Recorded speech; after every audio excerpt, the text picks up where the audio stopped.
សូមស្វាគមន៍និងស្ដាប់ដំរុយឆ្នោតយួនប្រចាំថ្ងៃដើម្បីជាកម្លាំងចិត្តសូមពុកម៉ែបងប្អូនចុច like និងសញ្ញាជាវម្នាក់មួយផងដើម្បីទទួលបានដំរុយថ្មីប្រចាំថ្ងៃដំរុយឆ្នោតយួននៅថ្ងៃនេះគឺថ្ងៃទី13ខែធ្នូឆ្នាំ2025ដើម្បីកុំឲ្យខាតពេលយូរសូមស្ដាប់ដំរុយឆ្នោតពី admin មានលេខ65124723 CD សម្រាប់លេខ OZ admin មាន2គ្រាប់គឺ OZ ខ្ទង់80និង20សម្រាប់3លេខគឺ admin មាន2គ្រាប់ផងដែរគឺមានលេខ874គុណ236គុណបើសិនជាពុកម៉ែបងប្អូនស្រឡាញ់និងពេញចិត្តលេខទាំងនេះពុកម៉ែបងប្អូនអាចយកលេខទាំងនេះទៅផ្សងសំណាងបាន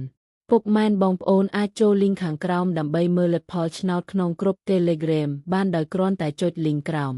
ជាចុងក្រោយសូមជូនពរពុកម៉ែបងប្អូនដែលយកលេខខាង admin